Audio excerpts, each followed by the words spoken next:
ఏదన్నా దాగుందంటారా? నాగ్ గారు నమస్తే.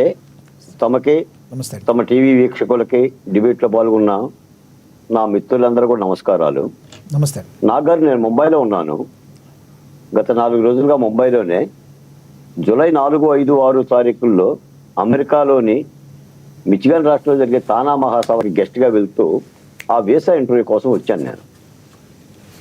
అంటే ఒక విధంగా చెప్పాలంటే నేను ఒక గ్రామీణ ప్రాంత విలేకరిని, దళిత బహుజన కులాల యొక్క ప్రతినిధిని. తానా మహాసభల్లో కూడా నాలాంటి వాడికి గుర్తించి బహుశా తొలిసారిగా అమరావతి తరపున లేదా ఒక దళిత కులానికి సంబంధించిన ప్రతినిధిగా పాల్గొనడం అనేది నాకు అమరావతి ఉద్యమం ఇచ్చిన ఒక మహాభాగ్యంగా, వరప్రసాదంగా భావిస్తున్నాను. పోతే రెండు, మీరు అనేదానికి వచ్చేసరికనే అమరావతిని వేశ్యల రాజధాని అని అన్న వ్యక్తులు జర్నలిస్టులు కాదండి, లోఫర్స్, డాఫర్స్. ఎందుకంటే అమరావతి మీద పడ్డ అన్ని నిందల్లో ఇది పరాకాష్ట. మానవ మాత్రుడు, అమ్మ కడుపును పుట్టినవాడు, కుడి చేత్తో అన్నం తినేవాడు వేశ్యల రాజధాని అమరావతి అని అనడండి. పోనీ అమరావతి ప్రాంతం ఉన్నారు లేదా పలానా వాళ్ళు ఉండాలనే మాట కూడా అనడండి. ఆ రోజు జరిగిన టీవీ సందర్భంలో చర్చ వేరు, వీళ్ళు మాట్లాడిన అంశం వేరు. బాధ్యత కలిగిన పాత్రికేయులు ఉన్న కేఎస్ఆర్ వెంటనే ఆపి చేసి అలాంటి మాటలు వాడకూడదు, ముందు క్షమాపణ చెప్పండి అని అడగాలండి. అలా అడక్కోకుండా నేను చూశాను టైమ్స్ ఆఫ్ ఇండియాలో అక్కడ వాళ్ళు ఎక్కువ ఉన్నారంట అని ఒక సపోర్ట్ చేశాడండి. ఒక మాట ఏంటంటే, సార్, అమరావతిలో మహిళల యొక్క ఉద్యమాన్ని చూసినా, అమరావతి నామధేయం విన్నా కొంతమందికి ఎందుకనో ముద్ద దిగదు. రాజకీయాలు చెయ్యండి. అమరావతిలో తప్పులు జరిగితే చంద్రబాబు నాయుడు గారి గల్లా పట్టుకోండి, అవినీతి జరిగితే ఇన్వెస్టిగేషన్ చేయమని డిమాండ్ చేయండి, ప్రజల్లోకి తీసుకెళ్ళండి. అంతే తప్ప ఒక ప్రాంతాన్ని శ్మశానమనో, ఎడారనో, అది కమ్మోరిదనో, అది వేశ్యలదనో అంటే దుగుప్సకరంగా లేదంటే మనకు మాత్రం. బాలకోటయ్య గారు, ఈయన ఎవరైతే జర్నలిస్ట్ ఉన్నారో ఆయన రెండో రోజు ఇంకో వీడియో కూడా రిలీజ్ చేశారు. అరెస్ట్ అయ్యే ముందు ఆ రోజున ఆ వీడియో ఒకటి ఉంది, అది ప్లే అవుతుంది, చూద్దాం ఒకసారి. మనం మాట్లాడుతురు కానీ మీరు కృష్ణరాజు గారి వీడియో ఒకటి ఉంది, ప్లే అవుతుంది, చూద్దాం. ఈ వ్యాఖ్యలు చేయలేదు అని చెప్పినప్పటికీ దానిని ఆ ప్రాంత ప్రజలు కావచ్చు, లేకపోతే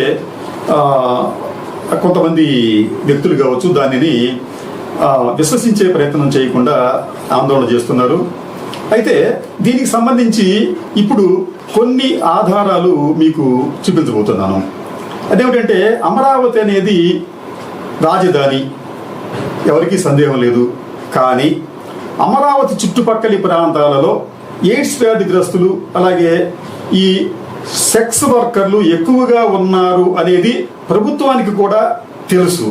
అయితే అమరావతి చుట్టుపక్కల ప్రాంతాలతో పాటు ఆంధ్రప్రదేశ్లో కూడా సెక్స్ వర్కర్ల సంఖ్య దేశంలోనే అగ్రస్థానం లేదా 2వ స్థానంలో ఉంది. 2024 లెక్కల ప్రకారం 1,33,000 మంది సెక్స్ వర్కర్లు ఉన్నట్లుగా జాతీయ సంస్థలే ప్రకటించాయి. అయితే నేను అమరావతిని మనం పవిత్రంగా ఉంచుకోవాలి, దేవతల రాజధాని కాదు అది మనం అంటున్నాం కాబట్టి అక్కడ ఇటువంటి సామాజిక సమస్యలు ఉంటే వాటిని కూడా నిర్మూలించుకోవాలి అనే ఉద్దేశంతో చేసిన కామెంట్ అనేది అది దుమారంగా మారింది. దీనికి సంబంధించి ఇప్పుడు మీకు కొన్ని క్లిప్పింగ్స్ చూపిస్తాను. ఒకటి, ఇది వన్ ఇండియా అనే ఒక పత్రికలో వచ్చిన వార్తది. ఈ వార్త హెడ్డింగ్ ఏమిటంటే, అమరావతి పంచాయతీరాజ్ గెస్ట్ హౌస్లో వ్యభిచారం, బెజవాడ యువతల అరెస్ట్. ఇది ఆ పత్రిక ఇచ్చిన కథనం. ఆ తర్వాత ఇది చాలా ఇంపార్టెంట్ కథనం.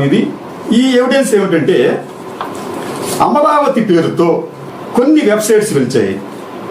వెలిసి వాళ్ళు కాల్ గర్ల్స్ని మీకు పంపిస్తాము అంటూ అనేక ప్రకటనలు వెబ్సైట్లో, అంటే ఆన్లైన్ ద్వారా ఇస్తున్నారు. వీటి సారాంశం ఏంటంటే, book A call girl in Amaravati and escort service 24/7 ఇట్లాగనమాట. అయితే అమరావతిలో ఇటువంటి అసాంఘిక కార్యకలాపాలు జరుగుతుంటే ప్రభుత్వానికి కానీ సంబంధిత అధికారులకు కానీ ఎలా ఎలా ఎలా చూడాలి సార్ ఈ కామెంట్ని ఎలా చూడాలి అసలు? లక్ష్మీనగర్ చెప్పండి. నేను ముంబైలో ఉన్నా. ముంబైలో రెడ్ లైట్ అనే ఒక ఏరియా ఉంటుంది. ఇప్పుడు ముంబైని ఏమని పిలుద్దామంటే రెడ్ లైట్ ముంబైని పిలుద్దామా? భారతదేశ ఆర్థిక నగరం ముంబైని పిలుద్దామా? ఈ రోజున ఒక విజయవాడ గెస్ట్ హౌస్లో ఒక మహిళను పోలీసులు అరెస్ట్ చేశారని నువ్వు అమరావతిని వేసి ఉంటారంటావా? ఇది జాఫర్ మాటలు కాదండి, ఒళ్ళు కొవ్విక్కు మాట్లాడటం కాదా? ఏం చేయాలి వీళ్ళని? పందులు కోసినట్టు కొయ్యాలి. నిజానికి వీళ్ళ జైలు పనికిరావండి, వీళ్ళకి జైలే పనికిరావు. సంఘటనలు జరగటం వేరు, వేశ్యల రాజధాని అమరావతి అంటాం వేరు. నిజానికి అమరావతి ఎస్సీ రిజర్వ్ నియోజకవర్గం, అంటే ఎస్సీలు ఎస్టీలు ఎక్కువ ఉంటారు. దాని చుట్టూ ఉన్న నియోజకవర్గాలు కూడా ఎస్సీలే. వేమూరు, పత్తిపాడు, తాటికొండ. కృష్ణా జిల్లాకు వస్తే పామర్రు, తిరువూరు, నందిగామ. మరి అత్యధిక సంఖ్య కలిగిన వాళ్ళం మేమే ఉన్నాం. మరి మేమందరం వేసేలామా? అంటే వేషవృత్తి చేస్తామా? వీళ్ళిద్దరూ పూర్వాశ్రమంలో రెడ్ ఏరియాలో బతుకుంటారండి. బాంబే రెడ్డి ఏరియాలో వీళ్ళు ఏమైనా ఆశ్రయం ఇచ్చి వాళ్ళ అనుభవం ఉన్నట్టుంది. ఆ పైచెప్ మాటలు ఏంటి సార్? నేను ఇప్పటికీ చెప్తున్నాను, ఇందులో అధికార ప్రతినిధి సోదరుడు లక్ష్మణరావు ఉన్నాడు. తక్షణం ఈ మాటలకి ఎట్టి పరిస్థితులు ఆస్కారం ఇవ్వమాకండి, మీరు పూర్తిగా ఖండించాలి. నిజానికి ఏంటంటే గత 5 ఏళ్ళు జగన్మోహన్ రెడ్డి గారి పరిపాలనలో 70 ఏళ్ళ రంగనాయకమ్మ వాట్సాప్లో ఒక మెసేజ్ పెట్టి అరెస్ట్ చేశారు. 73 ఏళ్ళ జర్నలిస్ట్ అంకబాబు వాట్సాప్ ఫార్వర్డ్ చేస్తే కేసు పెట్టి అరెస్ట్ చేశారు.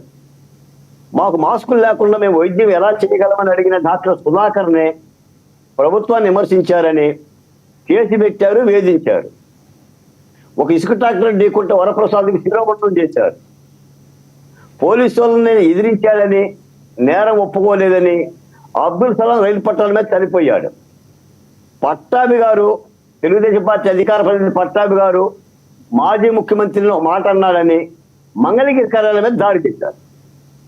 నిజానికి ఈ మాటకి మేము ఏం చేయాలండి? కేఎస్ఆర్ది ఈ కృష్ణరాజుది కాళ్ళు పై కట్టి చాలా కింద పెట్టి తీయాలి. ప్రభుత్వం పని చేయట్లా. చట్ట ప్రకారంగా కేసు పెట్టింది, చట్ట ప్రకారంగా కోర్టులో పెట్టింది, చట్ట ప్రకారంగా రిమాండ్కి పంపించింది. నేను ఏమంటానంటే చివరి మాట, మనం మనుషులు అండి, అది ప్రజలు బతికే ప్రాంతం అండి. ఏ ప్రాంతం